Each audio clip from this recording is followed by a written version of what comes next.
नमस्कार दोस्तों, आप सभी लोग का directstudy.com में स्वागत करते हैं।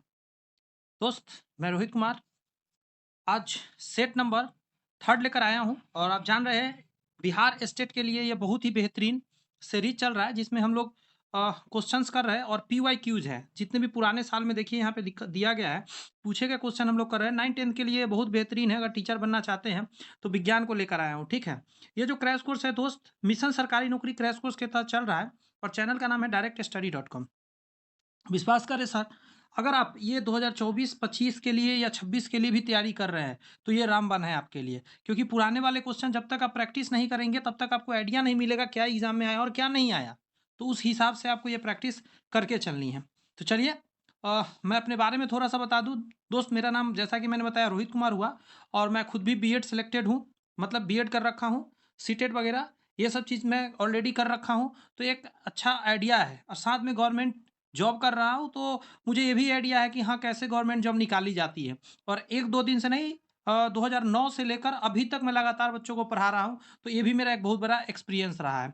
तो चलिए, आराम से क्लास कीजिए। वही चीज़ लाऊँगा आपके लिए, जो कहीं न कहीं सबसे ज़्यादा आपके लिए इम्पोर्टेंट है। आप देख सकते हैं, 15 सितंबर 2020 को शिफ्ट फर्स्ट में आया था क्वेश्चन, माध्यमिक शिक्षक पात्रता परीक्षा, बिहार स्टेट 2020 विज्ञान। और आपको पता है कि ये स्पेशल विज्ञान वालों के लिए होता है और 100 क्वेश्चन आते हैं दोस्त।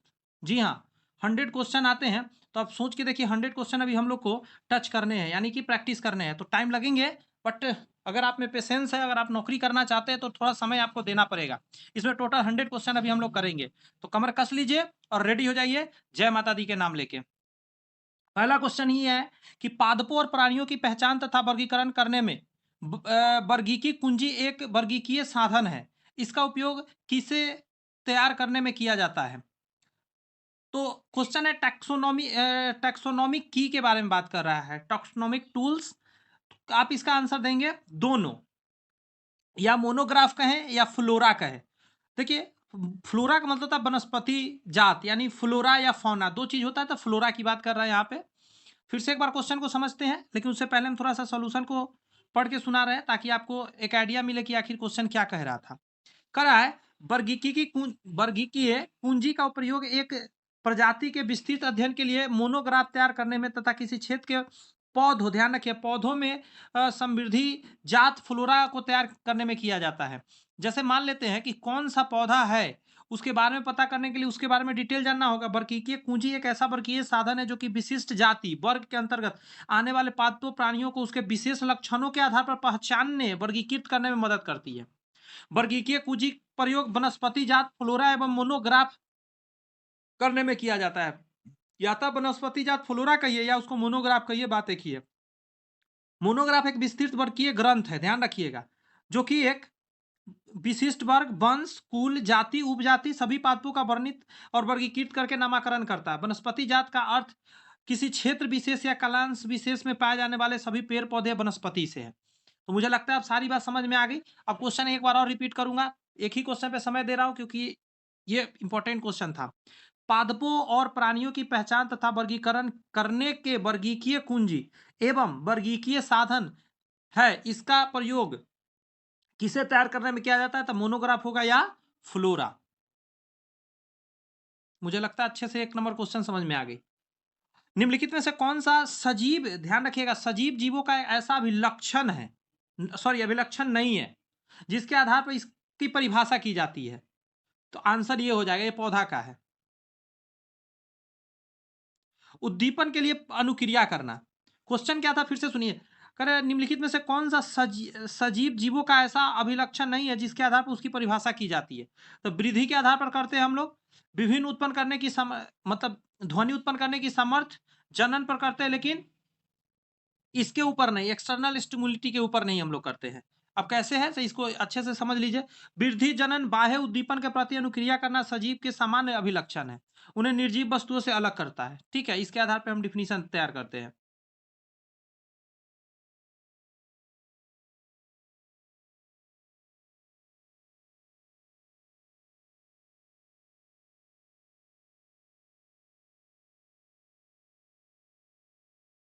एक मिनट, यहाँ कुछ क्वेश्चन में हमको रॉन्ग प्रिंट लग रहा है। 1 मिनट माफी चाहेंगे, थोड़ा समय लग जाएगा। 1 सेकंड देखिए जरा। निम्नलिखित में से कौन सा सजीव जीवों का ऐसा अभिलक्षण नहीं है जिसके आधार उसकी परिभाषा की जाती है? वृद्धि तो आंसर होगा। एबिलिटी टू मेक साउंड, ये जनन होगा। ये कन्फर्म है, ये कन्फर्म है।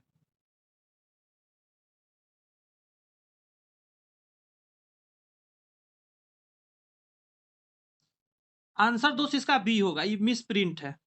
वही तो मैं सोचूं, साउंड के आधार पर दोस्त नहीं होते हैं कुछ भी। ये आंसर इसके मैं बता दूं आपको, गलत क्या है इसमें पूछा है, गलत। ध्यान दीजिएगा यहाँ क्या कह रहा है।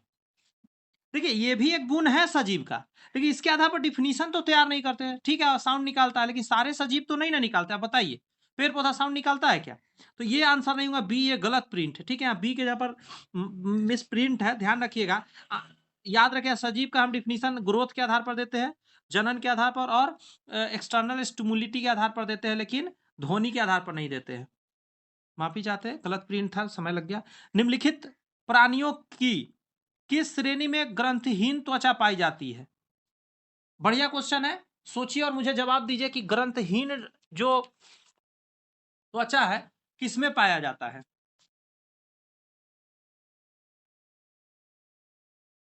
पूरा विश्वास है कि आप जवाब दे पाएंगे, जरा दे के दिखाइए। आंसर हो जाएगा दोस्त चेमेलियन एंड टर्टल। चेमेलियन और कछुआ में जो है उससे, एक सेकेंड क्या क्लिक हो गया। हाँ, उसमें क्या होता है कि जो त्वचा पे ग्रंथहीन त्वचा होता है, उस पे त्वचा पे कोई मतलब त्वचा पे कोई ग्रंथि नहीं होता है। यहाँ पर क्या डिटेल समझ लेते हैं। मेढक तथा कबूतर में ग्रंथहीन त्वचा पाई जाती है। ग्रंथहीन त्वचा वह त्वचा है जिसमें पसीना या तेल उत्पन्न करने वाली ग्रंथियां नहीं पाई जाती है। इस त्वचा को आमतौर पर रेशे या पंखों से ढक दिया जाता है। अब आंसर पर आइए।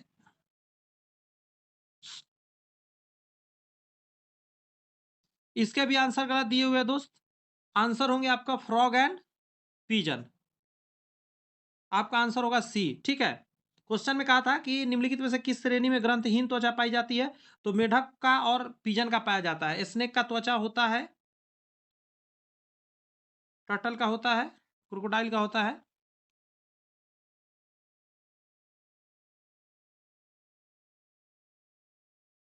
बार बार गलत प्रिंट दे दिया है, कोई नहीं, हम तो छापे नहीं, ये किताब ये यूथ कंपनी का छपा हुआ है।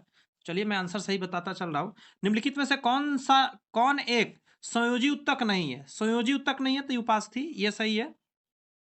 मांसपेशियां शरीर के चलने की क्षमता को संभालती है, जबकि संयोजी उत्तक शरीर के विभिन्न हिस्सों को बांधे रखने में समर्थता प्रदान करती है। संयोजी उत्तक के विभिन्न प्रकार है, जैसे कोशिकाएं, रेशे, भरण पदार्थ होते हैं, विभिन्न कार्यों के योगदान देते हैं, जैसे रक्त, अस्थि, उपास्थि, कंडारा, स्नायु आदि संयोजी उत्तक के उदाहरण है। कंकाल पेशी, आरेखी पेशी, हृदय पेशी पेशी के उदाहरण है। क्वेश्चन पूछा हुआ था कि निम्नलिखित में कौन सा एक संयोजी उत्तक नहीं है? तो पेशी उत्तक, फिर गलत प्रिंट है, बड़ा गड़बड़ हो रहा है। एक सेकंड दे दीजिए मुझे।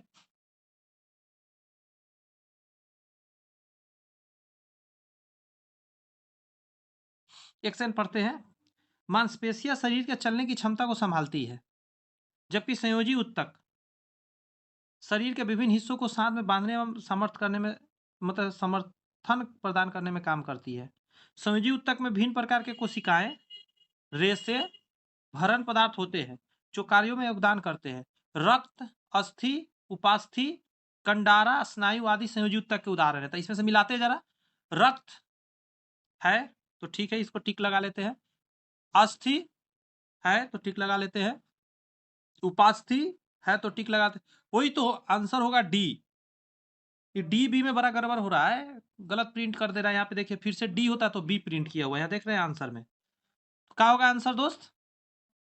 आंसर आपके हो जाएंगे ये कि मसल्स जो है ये आपको संयोजी उत्तक नहीं है कनेक्ट करने वाले। ध्यान रखिएगा थोड़ा सा। प्लाज्मा झिल्ली के तरल मोजेक मॉडल की प्रस्तावना किसने किया था? ये तरल मोजेक मॉडल किसने दिया था? इसके आंसर सही दिया 1972 में प्लाज्मा झिल्ली के, ठीक है, सिंगर एवं निकल्सन ने दिया था। तहत मोजेक मॉडल को प्रस्तावना सिंगर एवं निकल्सन ने किया था। इसको पढ़ते जरा। करा इस मॉडल के अनुसार प्लाज्मा झिल्ली में एक लिपिड बाइलेयर 2 अणु मोटी परत जिसमें मुख्य रूप से एम्फीपैथिक फॉस्फोलिपिड होते हैं। इसमें प्रोटीन अणु एम्बेस्डेड होते हैं। लिपिड बाइलेयर झिल्ली को तरलता और लोच देता है, मतलब लचक देता है। प्रोटीन अणु झिल्ली के विभिन्न कार्यों में भूमिका निभाती है, जैसे रसायन भाग वगैरह वगैरह ये सब चीज करती है। चलो ठीक है, नेक्स्ट क्वेश्चन पर आ जाइए। सजीवों का सबसे प्रचुर मात्रा में रसायन कौन सा हो सकता है? सबसे ज्यादा मात्रा में क्या हो सकता है? तो आपके ऑप्शन है जल। सबसे ज्यादा शरीर में क्या होता है? जल ही तो होता है। ये सही है, आंसर इसके सही दिए गए हैं। नेक्स्ट क्वेश्चन को देखिए जरा। तकरीबन 80 से 90% माना जाता है कि जल ही होता है। जीवों में अर्धसूत्री विभाजन किस दौरान होता है? अर्धसूत्री पूछ रहा है, तो जखनी लैंगिकता जनन के दौरान होता है, यानी सेक्सुअल रिप्रोडक्शन हो रहा होता है, उस समय जाके ये हो रहा होता है। अब यहाँ पे ये जानना जरूरी है कि सेक्स कितने प्रकार के होते हैं। सेक्सुअल रिप्रोडक्शन एक होते हैं, एक होता है असेक्सुअल रिप्रोडक्शन, मतलब एक में मेल फीमेल भाग लेता है और एक में मेल फीमेल भाग नहीं लेता है। निम्नलिखित में से कौन सा विकार पाचन तंत्र संबंधी नहीं है? पाचन तंत्र से संबंधित नहीं है, तो आंसर पहला हो जाएगा टिटनेस, दस्त, पीलिया, पेचिस। ये तीनों चीज पेट खराब से मतलब पेट से रिलेटेड है, माफी चाहेंगे। पेट में ऐंठन, दर्द, बुखार वगैरह वगैरह बहुत कुछ आ सकता है। श्वसन गतियों में वायु के आयतन का आंकलन किया जाता है, तो इसका आंसर हो जाएगा स्पाइरोमीटर से। कर आए स्टेथोस्कोप दिल की धड़कन और अन्य अंतरिक्ष ध्वनि को सुनने में प्रयोग किया जाता है। क्वेश्चन क्या था? श्वसन गतियों में वायु के आयतन का आंकलन किया जाता है। In breathing movement air volume can be, volume की बात कर रहा है। ठीक है, इसका आंसर यही होगा, डी ही होगा। स्पाइरोमीटर से नापते हैं, क्योंकि उसका धड़कन का वो नहीं नापना है, वॉल्यूम नापना है, कितना गया ऑक्सीजन। निम्नलिखित में से कौन से प्रकार की कोशिकाओं में केंद्रक नहीं होता है? ध्यान रखिएगा, मैं क्वेश्चन पूछ रहा हूं आपसे, केंद्रक नहीं होता है। तो आप कहेंगे सर इसका जवाब मैं दे सकता हूं, एरिथ्रोसाइट होते हैं जिसमें केंद्रक नहीं होता है। एरिथ्रोसाइट को लाल रक्त कोशिका बोलते हैं, लाल रक्त कोशिका, ध्यान रखिएगा। चलिए इधर दिया भी गया है, यहाँ दिखा देना है जरा। कह रहा है कि देखो एरिथ्रोसाइट लाल रक्त कोशिकाओं में केंद्रक नहीं होते हैं। परिणाम स्वरूप एरिथ्रोसाइट के पास रक्त स्थान अधिक होता है, जिसके कारण ये शरीर में ऑक्सीजन का संकलन ठीक से करती है। केंद्र के अनुपस्थित होने के कारण हीमोग्लोबिन की अधिक मात्रा में अंदर समाहित कर लेता है। इसके अंदर क्या कर रहा है? न्यूट्रोफिल्स, आइसोनोफिल्स, मोनोसाइट्स, ल्यूकोसाइट्स के प्रकार है। ठीक है, ये सभी किसका केंद्रक युक्त होते हैं, लेकिन लाल रक्त कोशिका में केंद्रक नहीं होते। निम्नलिखित में से किसमें रुधिर का निस्यंदन होता है? निस्यंदन रुधिर का कहाँ होता है? फिल्ट्रेशन आपके ऑप्शन है, आंसर हो जाएगा मैलपीगी पिंड, इसके अंदर होता है। ठीक है, ब्रिक पिंडाणु जिसको हम लोग मालपीघियन पिंड भी कहते हैं। ब्रिक के नेफ्रॉन की रक्त स्यंदन घटना है। जी हाँ, नेफ्रॉन के अंदर हमारा होता है और वहीं पे हमारे सारे ब्लड का साफ किया जाता है। अगर वही खराब हो जाता है तो फिर डायलिसिस पर ले जाया जाता है, व्यक्ति को बाहर साफ करने वाला मशीन होता है। पेशी का एटीपेज कहाँ स्थित है? यानी ATPase of the muscles located in कहाँ होता है? तो आंसर सही दिया गया है, ये है आपका माइसोन। कह रहा है कि एटीफेज एक प्रकार का एंजाइम है जो कि एटीपी को तोड़कर ऊर्जा उत्पन्न करता है। पेशी का एटीपेज मायोसिन प्रोटीन के शीर्ष पर स्थित होता है, जहां पर वह एक्टिन फिलामेंट के साथ जुड़ता है और एनर्जी का सिक्रेशन करके हमें एनर्जी देता है। अगला क्वेश्चन अच्छा है, कह रहा है कि सुप्त झिल्ली का विभव किसके द्वारा कायम रहता है? रेस्टिन मेम्ब्रेन, पोटेंशियल। अच्छा हाँ, यहाँ बता दें कि यहाँ बहुत सारे क्वेश्चन आपको 12th क्लास के ही भी मिलेंगे, ऐसा नहीं सोचा 10th का ही सारे कुछ है, तो फिर आप बर्दाश्त करके रखिएगा। जो लोग 12th नहीं पढ़े उनको एकदम नया लगेगा और थोड़ा भारी सा फील होगा, लेकिन जब तक एक दो बार वीडियो को नहीं देखिएगा नहीं हो पाएगा, भागने से पीछे नहीं दोस्त होगा। इसलिए बर्दाश्त करके पूरा देखिए, अच्छा लगे ना लगे, जब एक दो बार देखेंगे ना तो फिर अच्छा लगने लगेगा। तो आंसर इसका हो जाएगा दोस्त आयन पंप बोलते हैं इसको। सुप्त झिल्ली का विभव किसके द्वारा कायम रहता है? तो आयन पंप आंसर हो जाएगा। अब इसका मतलब क्या है? तो सुप्त झिल्ली का विभव एक तंत्रिका कोशिका के अंदर, ठीक है, तंत्रिका कोशिका मतलब नर्व जो सेल है उसके अंदर बाहर के आयनों के विभव का वितरण करना होता है। मतलब आना जाना ले जाना कोई चीज़ को पंप करके कायम रखता है, जिसमें झिल्ली के आयनों का ऊर्जा आधारित रूप से पंप करते हैं और ये जो ऊर्जा होता है कहीं न कहीं उसको मतलब कि इन्फॉर्मेशन आगे बढ़ाने में काम करता है। अब कहीं इन्फॉर्मेशन कैसा था आपको पता होना चाहिए, तंत्रिका हमेशा इन्फॉर्मेशन देता है। आपको कोई चींटी काटेगा, ब्रेन तक सिग्नल ले जाएगा वो। सामान्य निद्रा जागरण चक्र के लिए उत्तरदायी हार्मोन है। ये जो हम सोते उठते हैं इसके लिए जो हार्मोनल है, तो ऑप्शन पर आते हैं क्या होगा? तो आंसर कह रहा है कि हो जाएगा आपका मेलाटोनिन। मेलाटोनिन जो है हमारे निद्रा को कंट्रोल करता है। पढ़ लेते हैं जरा, अच्छा है। सामान्य निद्रा जागरण चक्र के लिए जिम्मेदार हार्मोन मेलाटोनिन है। मेलाटोनिन पीनियल ग्लैंड से उत्पन्न होता है और रात दिन के चक्र को नियंत्रित करके सुबह को उत्तेजित और रात्रि को नींद में समायोजित करता है। एपिनेफ्रीन हार्मोन एड्रिनल ग्रंथि द्वारा स्रावित किया जाता है और शरीर के फाइट या फ्लाइट प्रतिक्रिया महत्वपूर्ण भूमिका निभाता है, यानी कि उत्तेजना आपके अंदर डालता है, कब लड़ना है कब झगड़ना है ये सारी चीज़ यही करवाता है। और भी कुछ दिया गया पॉइंट अच्छे से पढ़िए। करा है गैस्ट्रिक हार्मोन्स गैस्ट्रम और ड्यूनम की कोशिकाओं में बनता है और अम्ल के स्त्राव और पाचन को बढ़ाता है। इंसुलिन हार्मोन अग्नाशय की, ये इंपॉर्टेंट लाइन है भाई, इसको एकदम रट लो, मैं इसको बॉक्स करूंगा। ये बहुत इंपॉर्टेंट है, इससे क्वेश्चन बन जाएंगे। इंसुलिन हार्मोन अग्नाशय के बीटा कोशिका द्वारा उत्पन्न होता है, ये लाइन ही है इंपॉर्टेंट। शरीर के कोशिकाओं में रक्त में मौजूद ग्लूकोज को अवशोषित करने के लिए काम करता है। सिर्फ याद रखिए कि कहाँ से इंसुलिन हार्मोन अग्नाशय के बीटा कोशिका से निकलता है। कह रहा है पित्त पिंड से स्रावित हार्मोन का नाम है, पक्का आंसर है उसको। तो प्रोस्टेस्टेरॉन है, मतलब प्रोजेस्टेरॉन है। तो पित्त पिंड से स्रावित हार्मोन का नाम प्रोजेस्टेरॉन है। प्रोजेस्टेरॉन हार्मोन गर्भाशय दीवार को मजबूत रखने में, गर्भाशय में भ्रूण अस्थायी सुनिश्चित करता है और गर्भ का साधारित रूप से बनाए रखने में मदद करता है। यह गर्भ निरोध में भी महत्वपूर्ण भूमिका निभाती है। गर्भ निरोध करने का मतलब है कि अगर महिलाओं का सेक्स लाइफ जो मतलब सीक्वेंस चलता है वो 28 दिनों का चलता है, मेंस जो बोलते हैं, उसमें क्या होता है कि जो 28वां दिन है अगर उसको मेल गैमीट नहीं मिलते तो फिर उसको बाहर निकालने में तोड़कर उस लेयर को काम भी करता है। अगला कहता है प्रोलैक्टिन हार्मोन पीयूष ग्रंथि स्रावित होता है, यह स्तन में दूध बढ़ाने में या उत्पन्न करने में काम आता है। अल्डोस्टेरोन हार्मोन अधिवृक्क ग्रंथि स्रावित होता है और रक्त में सोडियम और पोटेशियम की स्तर को नियंत्रित करता है। अगला कह रहा है टेस्टोस्टेरोन हार्मोन पुरुष वृषण महिलाओं के अंडाशय से स्रावित होता है और लैंगिक उपलक्षण की विकास करता है। हमारे शरीर में अगर दिखने लगता है कि हाँ, कि अब ये जवान होने लगा है, तो इसका यही बहुत बड़ा काम होता है टेस्टोस्टेरोन का। गुणसूत्र बने होते हैं, गुणसूत्र बहुत इंपॉर्टेंट है, बहुत ज़्यादा इंपॉर्टेंट है ये क्वेश्चन, मतलब मैं क्या बताऊँ इसको। ये क्वेश्चन बहुत इंपॉर्टेंट, इसको मैं लाल से करूँगा, इतना इंपॉर्टेंट है। कह रहा है कि गुणसूत्र इंपॉर्टेंट होते हैं, मतलब गुणसूत्र बने होते हैं, माफ़ी चाहेंगे, तो आंसर क्या हो जाएगा? डीएनए एवं प्रोटीन के। ये आपको एकदम रट के रहना है। कह रहा है क्रोमोसोम्स डीएनए एवं प्रोटीन से मिलकर बने होते हैं। दोनों ही तत्व क्रोमोसोम के संरचना और कार्य में भूमिका निभाते हैं, जिसमें डीएनए जीनों के आधारित होता है, जो कि प्रोटीन संरचना एवं क्रोमोसोम की स्थिति को सहारा देता है। क्रोमोसोम कोशिका के केंद्रक में पाए जाने वाले तंतुरूपी पिंड होते हैं, जो आनुवांशिक गुणों को निर्धारित व संचारित करते हैं। डीएनए एक न्यूक्लिक अम्ल है, जो कि क्रोमोसोम्स का आनुवांशिक पदार्थ होता है। अगला क्वेश्चन भी बढ़िया है। कह रहा है निम्नलिखित में से किसके चारों ओर एकल झिल्ली का आवरण होता है? किसके चारों ओर एकल झिल्ली का आवरण होता है? आपके ऑप्शन है, पहला माइटोकॉन्ड्रिया रसधानी, नेक्स्ट क्वेश्चन यहाँ देखिए, नेक्स्ट का लाइसोसोम। तो आंसर हो जाएगा बी और डी, मतलब डी आंसर देंगे, बी और सी दोनों में है। रसधानी और लाइसोसोम दोनों में एकल झिल्ली आवरण कोशिकांग होता है। रसधानी एक गोलाकार या अंडाकार थैली होता है जो कोशिका में विभिन्न पदार्थों के संग्रहित एवं परिवहनित करता है। लाइसोसोम एक छोटा थैली है जो कि कोशिका में विभिन्न एंजाइमों के धारण करती है, जो कोशिका के अन्य घटकों को तोड़ने और पाचन में मदद करते हैं। माइटोकॉन्ड्रिया के चारों ओर दो झिल्ली आवरण होता है। तो माइटोकॉन्ड्रिया के चारों तरफ क्या दोस्त समझा आपने? दो झिल्ली होता है, लेकिन राजधानी और लाइसोसोम के दोनों तरफ, चारों तरफ एक एक झिल्ली होता है।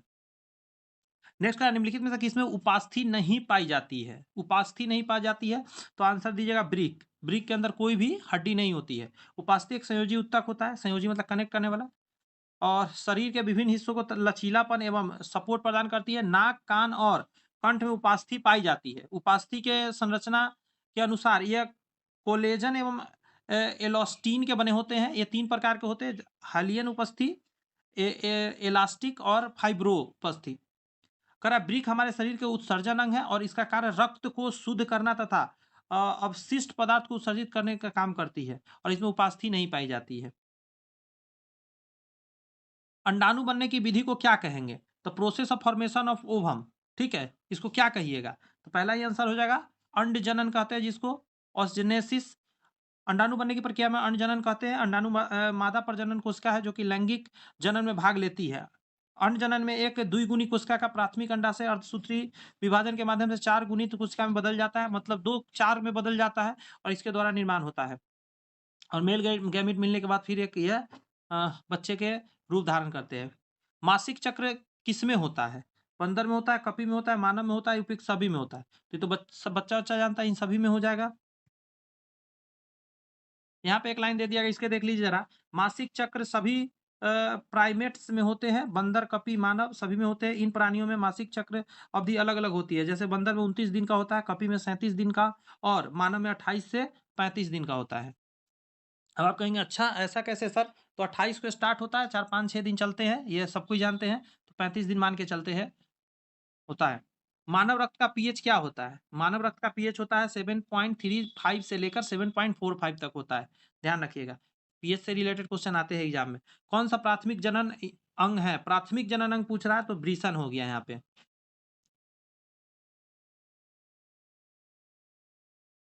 अगला करा है जन्म दर नियंत्रित की विधि कौन सी है? मतलब कौन सा जो है जिससे जन्म दर को रोका जा सकता है? तो आप कहेंगे IUCDS नियंत्रण विधि है। कहता है IUCDS का अर्थ है अंतर्गर्भशीय उपकरण, मतलब इंट्रेट्रेनल इंट्रोटेरिन कॉन्ट्रैसेप्टिव डिवाइस।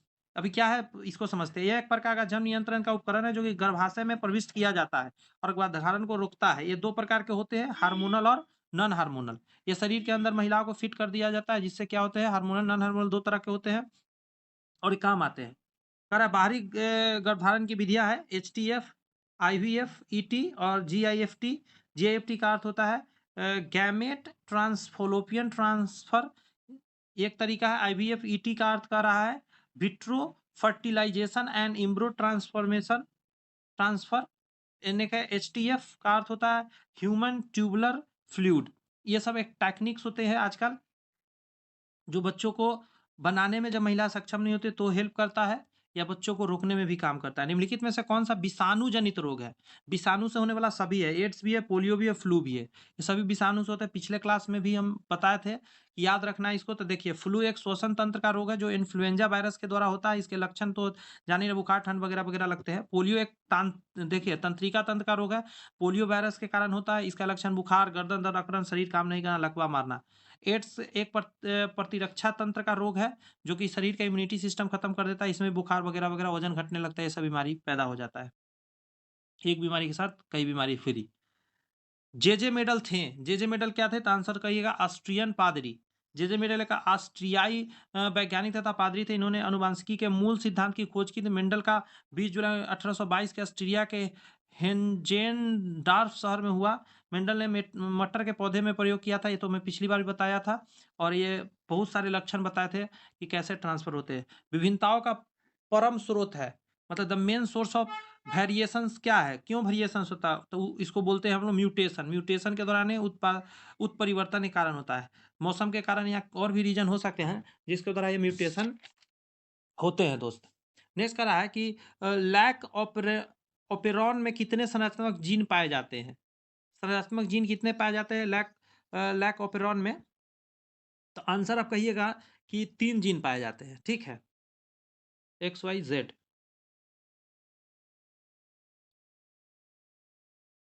देखिए अनुवांशिक नियम प्रणाली है जो कि ये चीज एसियासिस कोलाई एवं आंत्र बैक्टीरिया में पाई जाती है। यहाँ पे दिया है लैक जेड, लैक वाई और लैक ए।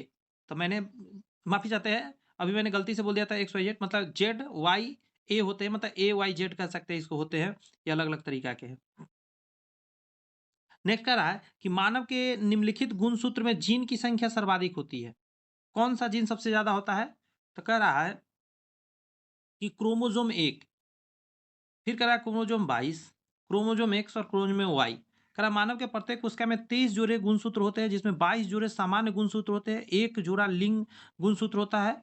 और लिंग गुणसूत्र में महिलाओं में 2 X गुणसूत्र होते हैं और पुरुष में X और Y गुणसूत्र होते हैं।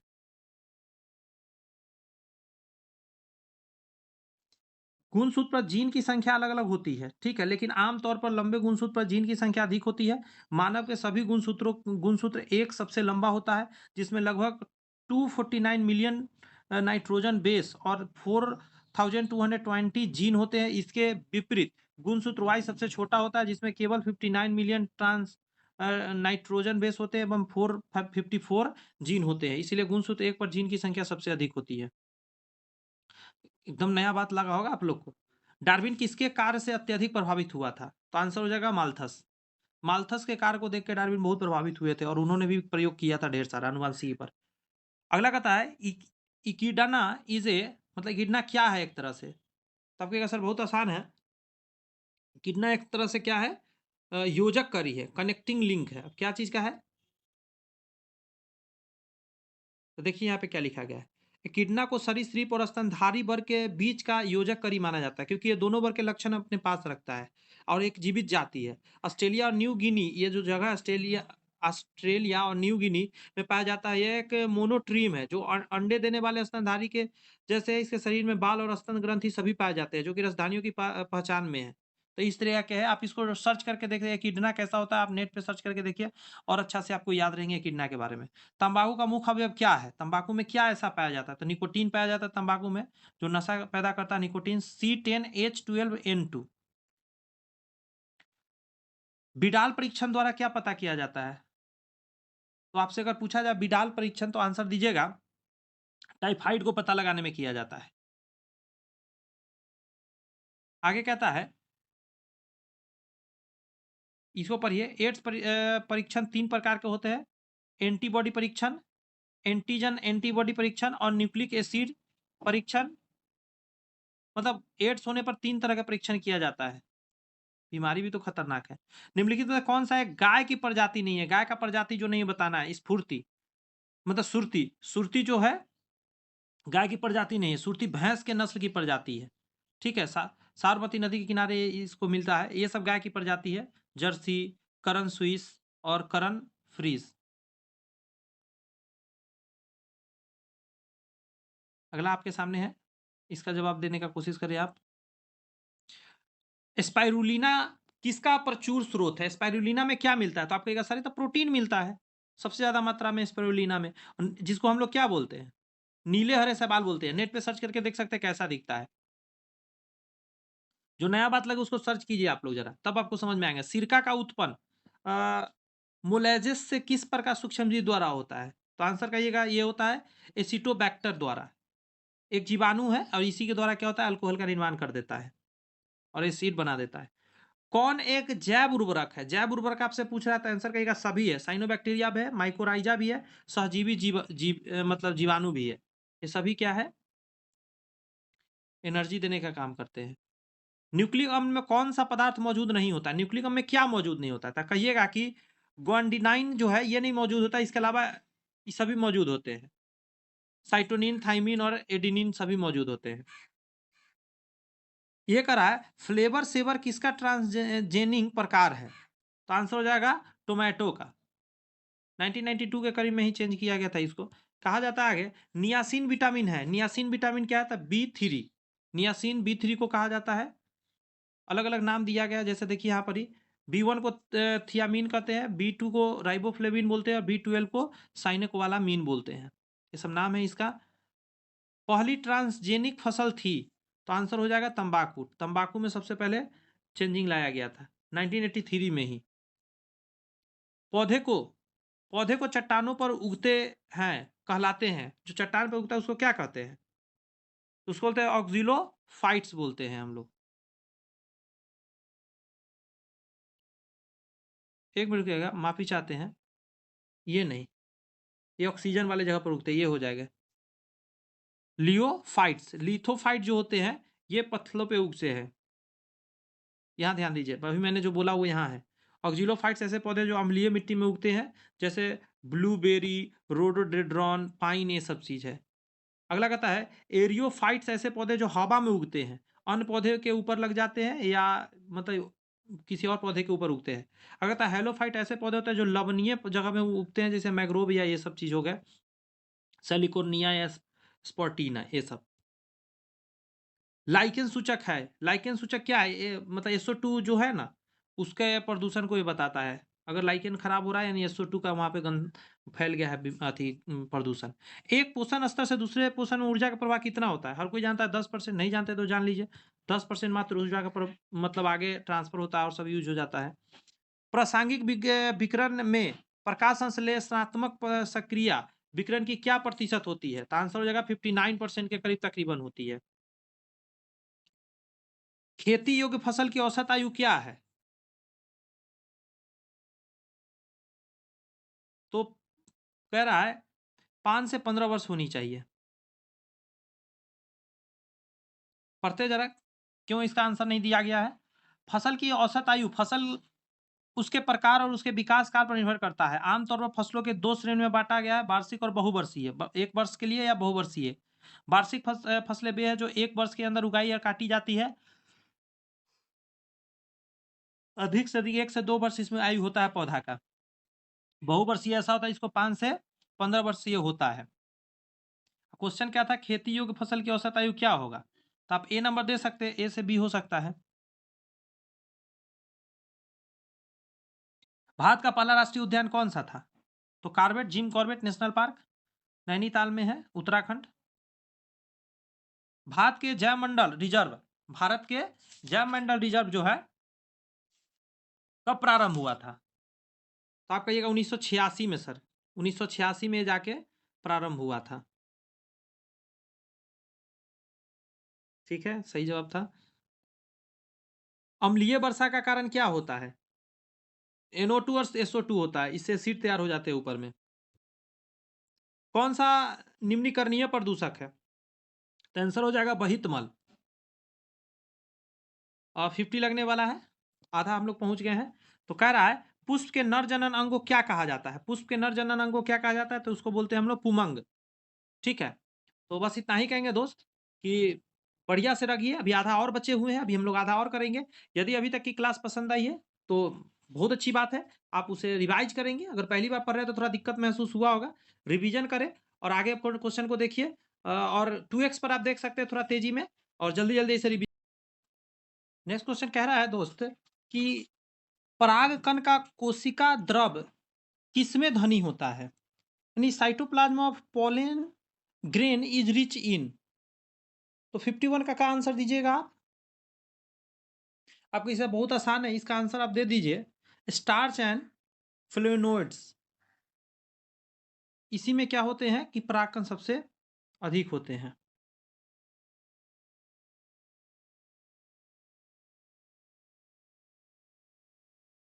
साइनोबैक्टीरिया को निम्नलिखित में से किसके अंतर्गत वर्गीकृत किया गया है? तो आंसर क्या हो जाएगा? मोनेरा के अंतर्गत वर्गीकृत किया, मोनेरा वर्ग में डाला गया है। अब मोनेरा वर्ग के बारे में थोड़ा सा जान ही लीजिए आप यहाँ। मोनेरा वह वर्ग है जिसमें सभी प्रोकैरियोटिक जीव शामिल होते हैं। साइनोबैक्टीरिया ग्राम आग्रही बैक्टीरिया के एक समूह को संदर्भित करता है जिसमें जलीय प्रकाश संश्लेषण होते हैं। इसके पास उसका अंगक और विशिष्ट केंद्रक नहीं होते हैं। साइनोबैक्टीरिया को नीले हरे शैवाल के रूप में भी जाना जाता है। साइनोबैक्टीरिया को नीले हरे शैवाल में जानते हैं। इसमें प्रोकैरियोटिक सारे जीव होते हैं, जिसमें देखिए एक होता है यूकैरियोटिक और प्रोकैरियोटिक। प्रोकैरियोटिक में केंद्रक नहीं होता है। अर्थात आवृत बीजी का भ्रूण कोष बना होता है। आवृत बीजी का भ्रूण कोष बना होता है, तो आंसर हो जाएगा 7 सेल्स एंड 7 न्यूक्लिक से। 7 सेल एवं 8 न्यूक्लियाई से बना होता है। किसका? आवृत बीजी भ्रूण कोष की बात हो रहा है। अगला क्वेश्चन कह रहा है कि द गेंट रेडवुड ट्री, जिसको कि हम लोग स्कोनिया सिम्प्रिवियंस कहते हैं, तो ये बहुत बड़ा पेड़ होता है। मतलब मुझे लगता है दुनिया का सबसे बड़ा पेड़ भी माना जाता है। तो ये क्या है? तो कह रहा है विशाल रेडवुड, जिसे सिकुआ के एक जिम्नोस्पर्म्स पौधा है। जिम्नोस्पर्म्स वे पौधे होते हैं जिसके बीज आवृत नहीं होते हैं। विशाल रेडवुड ट्री का वैज्ञानिक नाम सिकुआ सेप्रोवाइरेस है। यह पौधे अमेरिका के पश्चिमी तट पर पाए जाते हैं। यह दुनिया का सबसे लंबा पौधा है, 115 मीटर तक होता है। कॉमन सेंस लगाइए, 115 मीटर दोस्त होता कितना ज्यादा है, और उतना लंबा ये है पौधा। विकसित होने वाले बीज में इनके एक भाग से बीजांडासन जुड़ा रहता है। तो 55 के आंसर आप क्या दीजिएगा? ऑप्शन दिखाते हैं, फिर आप आंसर दीजिएगा। आप कहेंगे कि सर आंसर इसका हो जाएगा नाभिक। विकसित होने वाले बीज के बिंजासन जुड़ाव नाभिक के पास होता है। प्रत्येक बीज अंडासन भित्ति के साथ एक छोटे आवृत्त में जुड़ा होता है, जिसे बिंजाड़ वृत्त भी कहते हैं। इस तरह के जैसे बीज का बाहरी आवरण होता है, बिंजाट द्वार बीजांड के उपास्थि का एक छोटा सा द्वार है, जो बीजांड में पराग नली के प्रवेश में मदद करता है। बीजांडकाय का आधारित भाग निभाग कहलाता है। जैसे छोटी छोटी बातें हैं जो सुने, याद रखने का कोशिश करें। मूलजाभासी के अतिरिक्त पौधे के अन्य भागों में विकसित जड़ कहलाता है। मूलजाभासी के अतिरिक्त पौधे के अन्य भागों में विकसित जड़ क्या कहलाता है? तो आंसर कहिएगा अपस्थानिक जड़ें कहलाती हैं। क्या होता है? अपस्थानिक जड़ें वे जड़ है जो पौधे के अन्य भागों जैसे तना से, शाखा से, पत्ती आदि से उत्पन्न होते हैं। ये जड़ें मूलांकुर के अलावा पौधे के किसी भी भाग से जन्म ले सकते हैं। घास, मोन्स्टेरा, बरगद का पेड़ आदि इसी के अंतर्गत शामिल होते हैं। जड़ के बारे में कह रहा है, मूसला जड़ सीधे मूलांकुर से मिलता है, जो कि मिट्टी के अंदर बढ़ती है। डाइकोट्स सरसों में ऐसा होता है। एक होता है झकरा जड़। झकरा जड़ तने के आधार से निकलता है। प्राथमिक जड़ें अल्पकालिक होते हैं एवं आमतौर पर यह गहराई में महीन रेशेदार जड़ें बना लेते हैं, जिसको मोनोकोट गेहूं जैसे। और उखाड़ेंगे तो बहुत सारे जड़ आपको दिखेंगे। अगला आता है ग्रंथिक जड़ फलीदार पौधे में पाई जाती है, जो राइजोबियम जीवाणु के सहजीवी के कारण होता है। सेम वगैरह जितने पौधे थे फलीदार, मतलब जिसके बीज लगते हैं, जैसे कि क्या बोलते हैं, मटर वगैरह, इन सभी के देखेंगे पौधे मोटे मोटे हो जाते हैं। मोटे होने के पीछे रीजन यही होते हैं कि वहां पे राइजोबियम जीवाणु अपना घर बना लेता है, नाइट्रोजन पौधा को देता है, पौधा से एनर्जी लेता है। और दैनिक प्रयोग की अधिकांश दालें निम्नलिखित में से किस कुल से संबंधित? दाल के बारे में कह रहा था, इसको फैबेस बोलते हैं। फैबेस कुल की लेगुमिनस कुल भी कहा जाता है इसी को। यह दुनिया का सबसे बड़ा फूलदार पादप मूल है, जिसमें लगभग 20,000, जी हाँ दोस्त, तकरीबन इसमें 20,000।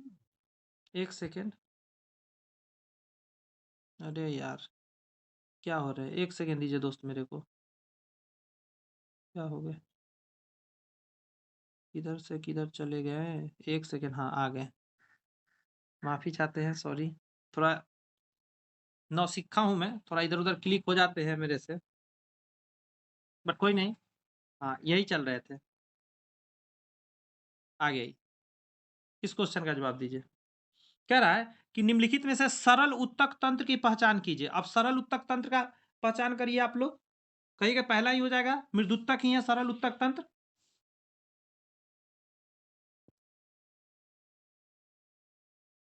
मृदुतक प्रकार का सरल अस्थायी उत्तक है। यह वनस्पति के भोजन निर्माण, भंडारण, वितरण महत्वपूर्ण निभाता है।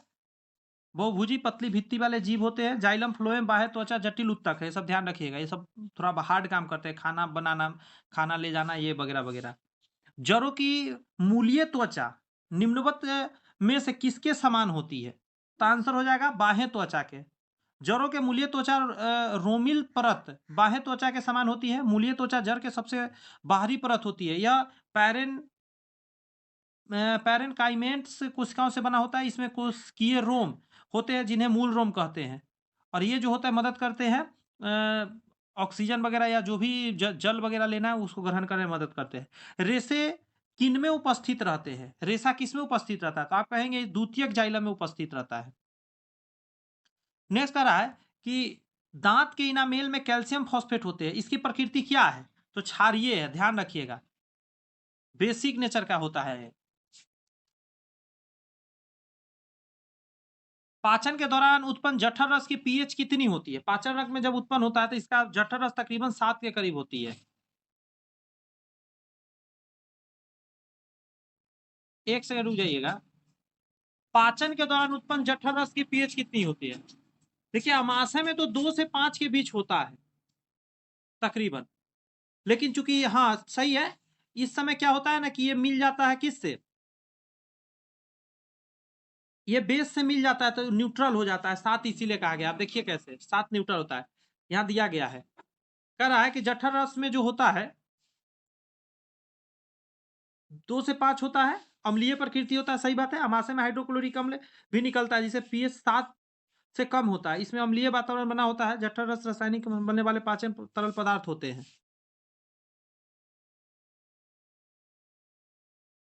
ये हमको आंसर गलत लग रहा है दोस्तों, एक मिनट मुझे दीजिए। अच्छा ठीक है ठीक है ठीक है, 7 से कम होता है। 7 नहीं होता, 7 होगा तो फिर न्यूट्रल हो जाएगा। 7 से कम होता है, पीएच का मान 2 से लेके 5 के बीच होता है, ध्यान रखिएगा, अग्नाशय से निकलने वाले। नेक्स्ट कह रहा है सोडियम कार्बोनेट क्षारीय लवण है क्योंकि यह लवण, आंसर हो जाएगा वीक एसिड और स्ट्रॉन्ग बेस से बना हुआ है। अब एक ट्रिक देता हूं, सोडियम कार्बोनेट क्षारीय लवण है, कौन सा क्षारीय, तो जिसमें स्ट्रॉन्ग क्षार होगा वही आंसर होगा। तो देखिए स्ट्रॉन्ग क्षार किसमें, इसमें है स्ट्रॉन्ग बेस, वही आंसर हो जाएगा। देखिए जब दोनों स्ट्रॉन्ग होगा ना तो न्यूट्रल चीज बनाएगा। अगर एसिड स्ट्रॉन्ग हो गया तो एसिडिक बनाएगा, बेस स्ट्रॉन्ग है बेसिक बनाएगा। तो क्षार यानी बेस स्ट्रॉन्ग है इसमें डी नंबर में, तो यही बनेगा। निम्नलिखित में से कौन सा धातु ठंडे तथा गर्म जल से कोई क्रिया नहीं करता, न ठंडा न गर्म से, लोहा होगा इसका आंसर, रिएक्शन नहीं करता वो।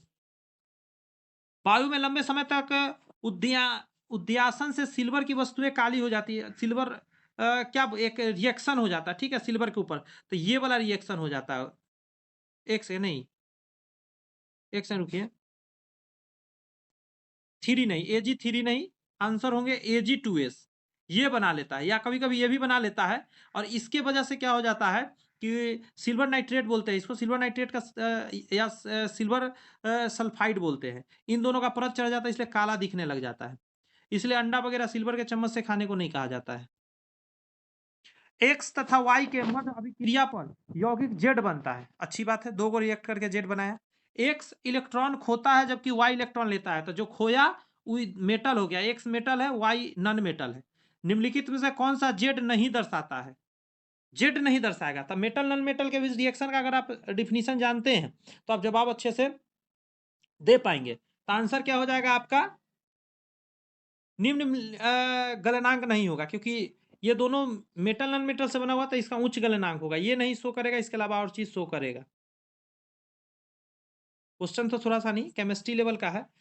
निम्न परिवर्तन के लिए कौन सा अभिकर्मक सर्वाधिक उपयुक्त है, ऑप्शन 4 दिए गए हैं, रिएक्शन आपके आंखों के सामने है, बड़ा सा एक चैन दिया गया है, आंसर डालिएगा I2 एंड NaOH सोल्यूशन अभिकर्मक सर्वाधिक उपयुक्त है। तो ये जो रिएक्शन दिया गया ना, सिर्फ आपको भटकाने के दिया गया लंबा चौड़ा कि आप डर जाओ।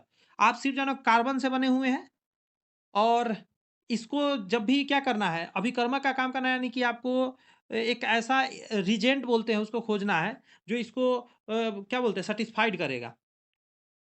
तो आपको आंसर देना है, या तो आपको, सॉरी, या तो आपको देना है NaOH, यहाँ नहीं, यहाँ नहीं, NaOH या I2।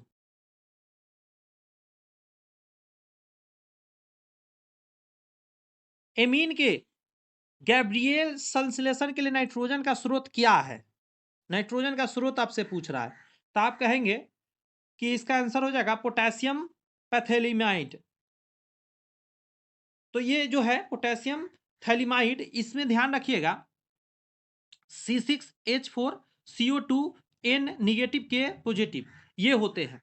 तो ध्यान रखना है थोड़ा सा, क्या क्वेश्चन क्या था, इमीन के गैब्रिएल संश्लेषण के लिए नाइट्रोजन का स्रोत क्या था, यहां से नाइट्रोजन मिलते हैं, ये जो अंदर में नाइट्रोजन आपको दिख रहा है इसके द्वारा। ये सब थोड़ा सा डायरेक्ट याद रखना होगा, 2-4 बार प्रैक्टिस करना होगा तब जाके याद रहेंगे, क्योंकि जो 12th अच्छे से पढ़े उसके लिए एकदम आसान लगा होगा, मैंने पढ़ा होगा उसको मजा आ गया होगा अच्छे से जो पढ़ा होगा। जो लोग 12th अच्छे से नहीं पढ़े केमिस्ट्री, उनको तुरंत माथा दुखने लगा होगा, आप कब का कितने लोग तो भाग गए होंगे, तो उससे काम तो चलने वाला नहीं है, आप कब तक पीछा भागोगे। हर बुक में ये तो मैंने क्वेश्चन सेट किया नहीं है कि मैं भारी कर दूंगा या हल्का कर दूंगा, ये एग्जाम में आया हुआ है और मैंने अभी दिखाया, ये 100 क्वेश्चन था, और सोच के देखिए 100 क्वेश्चन है और 50 नंबर कला एवं शिक्षण कला से आता है, उसमें भी आसान नहीं, थोड़ा सा वो भी टफ है, और तब भी आपका जो कटअप जा रहा है इतना आसान तो है नहीं साइंस का कटअप। आइए फिर से केमिस्ट्री का ही क्वेश्चन है, पढ़िए क्वेश्चन, निम्नलिखित यौगिकों की क्षारीयता का सही क्रम क्या है, मतलब कौन पहले आएगा कौन बाद में, आपको 4 को दिया गया है, पहला ये है, दूसरा ये है, तीसरा ये है, चौथा ये है। अब गौर से देखिए और आप सीक्वेंस बैठाने का कोशिश करिए कि कौन सा 69 का आंसर होगा। वैसे आंसर तो यहाँ दिया गया है बी होगा, यानी 1 नंबर वाला सबसे ऊपर जाएगा, 1 नंबर ये होगा, फिर ये जो 3 नंबर वाला है ये चला जाएगा 2 नंबर पे, ये जो 2 नंबर वाला ये चला जाएगा 3 नंबर पे, और जो लास्ट वाला ये चला जाएगा 4 नंबर पे। तो ये डायरेक्ट आपको याद करके रखना पड़ेगा कि कौन क्षारीयता ज़्यादा है।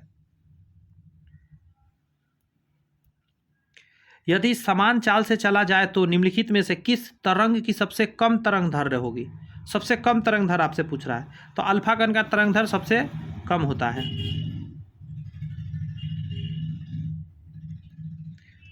आयन जो आकार में टेट्राहेड्रल नहीं है, ध्यान रखिएगा, टेट्राहेड्रल नहीं है वो पूछ रहा है आकार में, तो आप आंसर देंगे ICl4।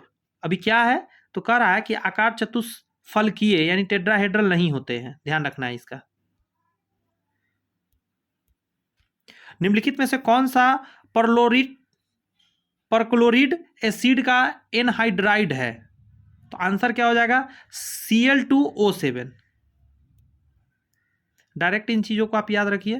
नेक्स्ट क्वेश्चन आपके सामने है, इसे देखिए। एक निश्चित तापमान पर PCl5 के पृथक्करण की सीमा एक वायुमंडलीय दाब पर 20% है, ठीक है। उस दाब की गणना करें जिस पर एक ही तापमान पर पदार्थ का आधा विघटन होता है, आधा विघटन होता है। तो आप कहेंगे कि इसका सॉल्यूशन मैं जरा निकालूं, ध्यान दीजिएगा जरा। सबसे पहले कह रहा है कि PCl5 जो है वो कन्वर्ट होता है PCl3 और Cl2 में, या इसको इधर में कर सकते हैं, मतलब डबल रिएक्शन, इधर से इधर भी हो सकता है, इधर से इधर भी हो सकता है। अभिकर्मक नियतांक Kp बराबर निकालने के लिए आप कहेंगे PCl3 और Cl2 बटा के नीचे PCl5, 20% पृथक होता है, 1 सेकेंड ऊपर आइए जरा, 20% था ना, तो आप क्या करेंगे सांद्रण निकालेंगे, तो अलग अलग सांद्रण, इसका अलग सांद्रण है, इसका अलग है, नीचे 1 + 0.2 हो जाएंगे। जब इसको कैलकुलेट करेंगे आप तो आपके निकल के क्या आएंगे, यहाँ आइए, फिर आधा के लिए करेंगे। टोटल कैलकुलेशन आप देख सकते हैं, मैं आपके सामने कर दिया हूँ। कैलकुलेशन कैसे कैसे किए गए आप एक बार इसे अच्छे से देख लीजिए, मैं शुरू से एक बार दिखा दे रहा हूँ। ये रहे क्वेश्चन, फर्स्ट सोल्यूशन यहाँ आपको दिख रहा है, अच्छे से देखिए, खुद से सोल्यूशन देखेंगे तो ही समझ में आएगा।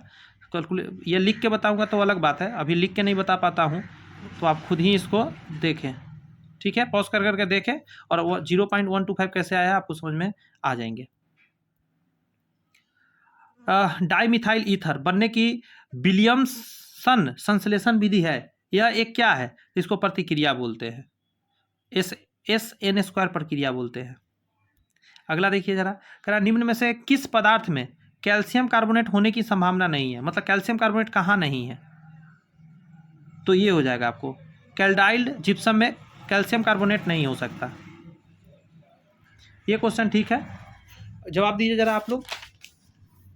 क्वेश्चन क्या कहा है, the IUPAC name of neopentane is, neopentane का IUPAC नाम क्या है?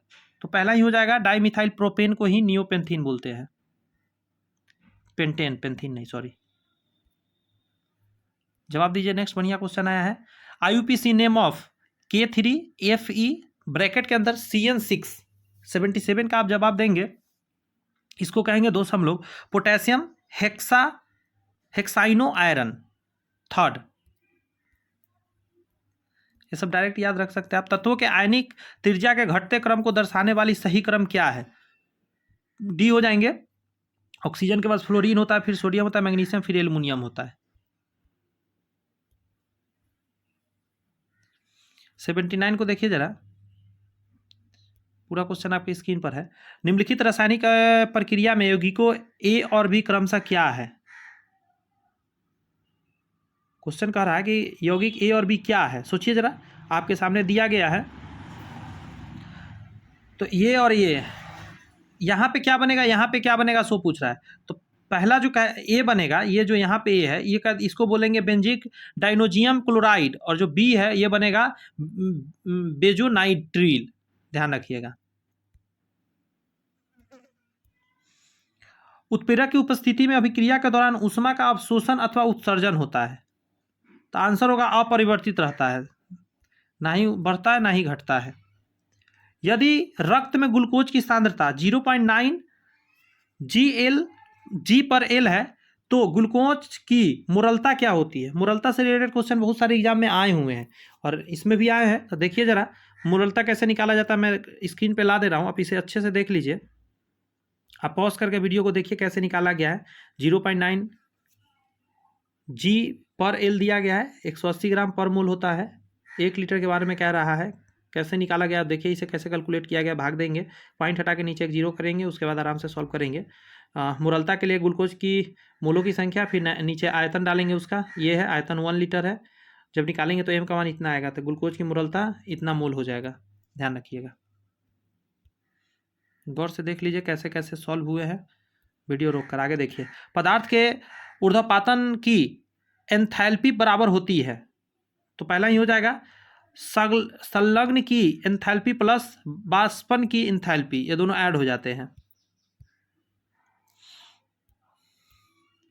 निम्नलिखित में से कौन सी अभिक्रिया रेडॉक्स अभिक्रिया है। रेडॉक्स अभिक्रिया क्लास 10th का है, लमसम तो क्वेश्चन 12th का है। रेडॉक्स अभिक्रिया 10th में है, थोड़ा बहुत पढ़ना, तो यहाँ पे दिया गया है। ये रेडॉक्स अभिक्रिया पहला हो जाता है। देखिए रेडॉक्स अभिक्रिया वो अभिक्रिया जिसमें ऑक्सीजन का अपचयन दोनों एक साथ होता है, ऑक्सीकरण अपचयन दोनों एक साथ होता है, तो ये पहला वाला में हो रहा है।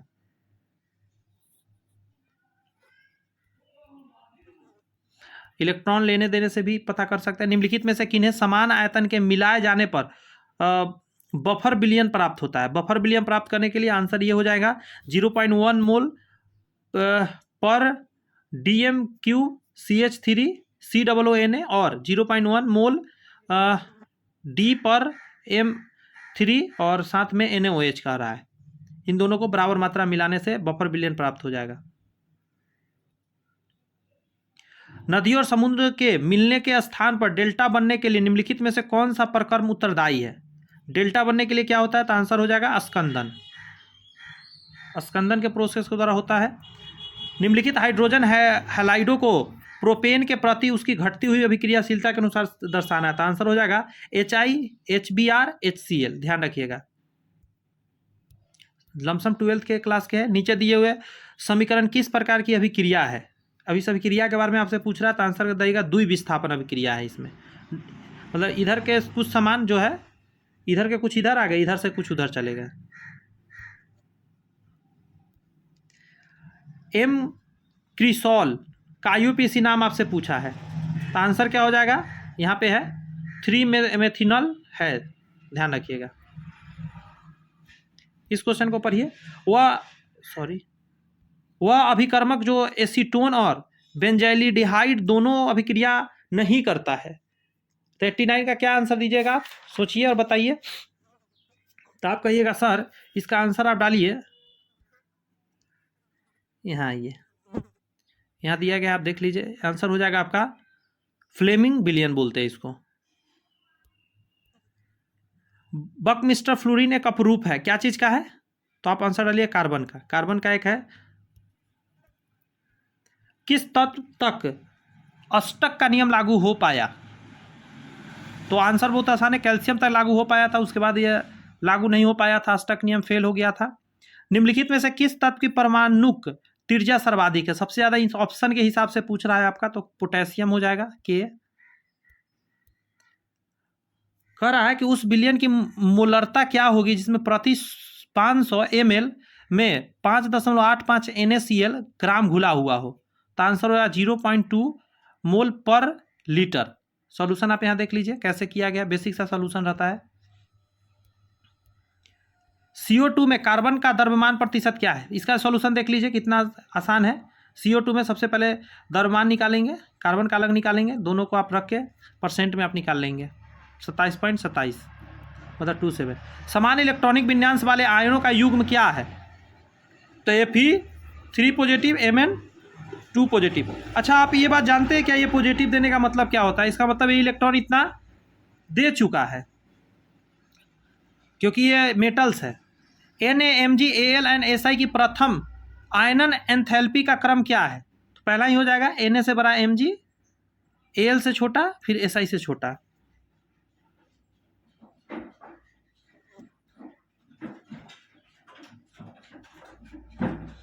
97 एक क्वेश्चन है, इसका जवाब दीजिए जरा।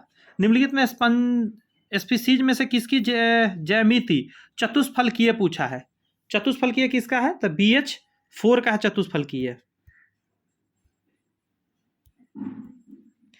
और श्यानता गुणांक, इससे भी हमेशा क्वेश्चन आ जाता है कि SI क्या है मात्रक।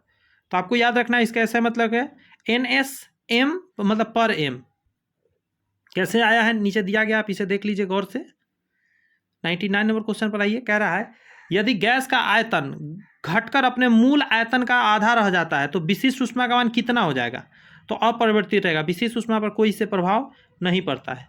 क्वेश्चन नंबर 100, अभिक्रिया H2G मतलब गैस है प्लस I2 गैस है तो बनेगा 2HI गैस में मानक मुक्त ऊर्जा G का मान जो है वो 0 से ज़्यादा है। सामान्य स्थिरांक K का मान क्या होगा? K का मान पूछ रहा था, K का मान हमेशा 1 से छोटा होगा।